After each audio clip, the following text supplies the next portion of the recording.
very good on Foxtrot Labs. Well, I mean, it's going to come down to spawns as well. It can be pretty awkward sort of positioning on this map.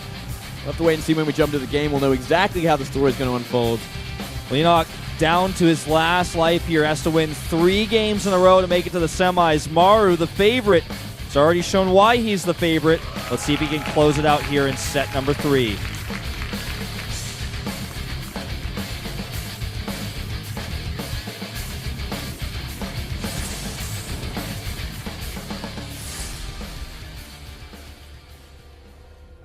Top right in the red, it's Leenock. As you said earlier, a bit salty after that first loss. The salty Zerg. Just can't imagine how salty he is after the second. Yeah, in the bottom left, we do have Maru going for another proxy. Not a bad idea. Play on his emotions. After a crappy game like last game, he can do whatever he wants to this kid. I think Maru is basically the new IM MVP when it comes to proxies. He will proxy when he's ahead. He'll proxy when he's behind. He'll just proxy you, multiple times in a series. Half the games in the series, he might proxy you. Oh my god, that is close. Close, but not close enough. I mean, yeah, he can, and it's also something we don't see that often from Maru. He will do it sometimes, but not always. And he can play the most ferocious sort of macro game at the same time. So it's well, what do I do against this guy? He's so strong in every way, I just have to be careful. Oh, but he did see an SEV. Yeah. And we are going to see an early pull, I think. Yep. Nice. Good scout. Scouting is only, half the battle, though. Okay, it does confirm the location. He should be fine, but we have seen games where Maru actually wins regardless. Oh. Look at that micro! 1 health left on that drone. He almost killed it. Yeah, I mean, scouting, definitely half the battle. The rest is going to be micro. Is he going to have enough units out in time? Is he going to have enough Lings out? And where does the Ling catch the Marine? It's going to be down to positioning of these Marines as well, and the stutter stepping. But these extra drones here, he might be forced to cancel one. Yeah, he's just delayed this barracks so significantly. I think he's going to have to cancel at this point. Looks like he's planning on it. Even loses the SCV. Definitely going to have to cancel that one. Yeah, he's going to have to go to the contingency plan here, because he's not going to get anything done with this. So it's so delayed even if he does finish it. Finishing is out of the question when he's got no SCVs nearby. He hasn't canceled it yet. I guess just waiting for the last second. Yeah, I think he's just waiting for the last second. He's going to probably cancel it, block off with supply depots on the top of his ramp. Just getting a Marine back in time before the Lings get on the map so he can sort of deflect them if they try and do damage on the ramp. He's sending that SCV back, but there's just too many Lings. He can't defend that second barracks. He has to cancel it. Well, he's no way he's going to make this. He's just waiting, I think. Okay, yeah, he is just waiting. There's the cancel on the lift. Would have been nuts. He's going to put down a CC. Yep. Okay. He's going to wall it with the CC. Not a bad choice. Save some money. You don't need that extra depot just yet. Ooh, this is just too cute. Supply depot block. That's Could awesome. get the SCV though. He's just going to kill he's going to kill both actually.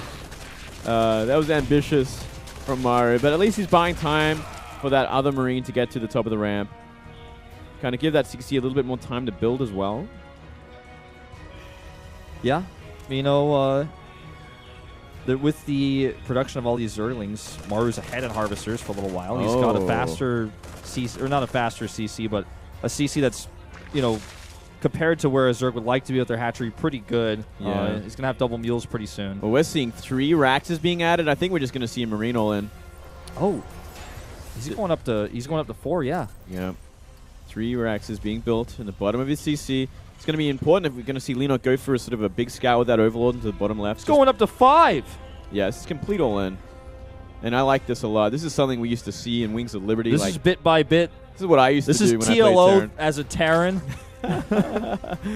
Oh, this is great. This is he's really digging deep for some interesting styles to kind of have a decent contingency plan. It's going to come down to when Leenock decides to get his Baneling Nest as well, and if he decides to sack an Overlord. This is just so crazy. I love it, man. I love it too. It's just let me pull something out that you would never expect. Let me pull an OGS ensnare for a second. Let's see if you remember. let me think back 4 years, and let's see what I can come up with.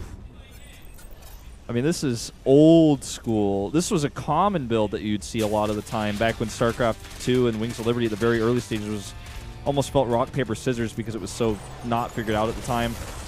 Hides the barracks easily here. Okay, this Overlord will be spotted by the depot, so he should easily be able to deny it.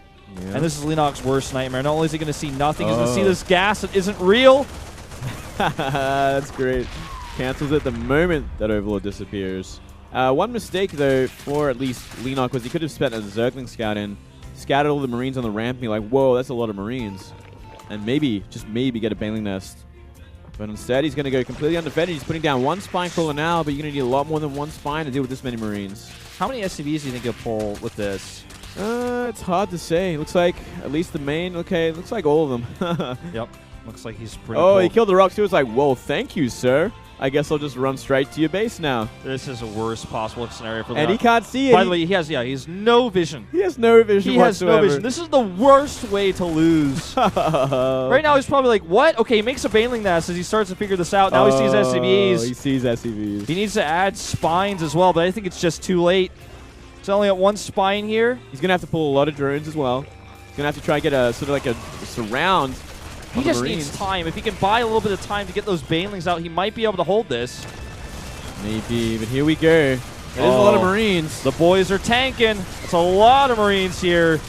So many drones going down. Baneling, that's still not done, but 18 Zerglings on the way. It might be enough. He's going to get rid of the Spine Crawler, and more Marines are coming up. Yep. Still 4 Marine production at a time. The Spine's not done yet. Will he decide to burst them? Double cancel there. Getting on the ramp is going to be a nice thing against Lings, but against Banes, it's a different story. The Banes are at the front here, though, and they're going to get targeted down. They're going to get canceled. Do you think he should have made those at the back? Yeah, well, he should have. Well, one survive, but a target down from Maru gets rid of it. And that might just be it. There's a lot of Lings coming out, but yeah, that is simply too many Marines at this point. He just targets down that last Bane.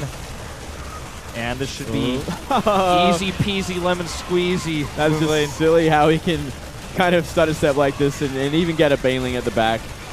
Well, really nice work. Still a lot of drones left over, but more and more Marines are going to be coming up the map. That's the real story here. Oh, but man. You know what? I mean, look at that positioning. That's insane. He did give it his all. You know, he scouted the last second, but GG. Yeah, that's just ruthless, That's man. the worst way to lose. That's like, well, I guess I got to go back to like 4 years ago when the meta was like this, and you know, kind of think of everything against this guy because he's got all the tools. He's got to go get that book off the shelf that's 2010 builds and blow the dust off of it, open it up. Got to open that old tome, flick to like the start of the book, and be like, okay, 5 racks follow up to a failed proxy 2 racks. There's just a picture of 3 DSL and Bit by Bit Prime, and he's like, that's right. Like These flips to people. Rex Van Dark. He's like, oh god, yeah. Hong and Prime, yeah, I remember this. Oh man, yeah. Bad memories for Zergs back then. But that's your first best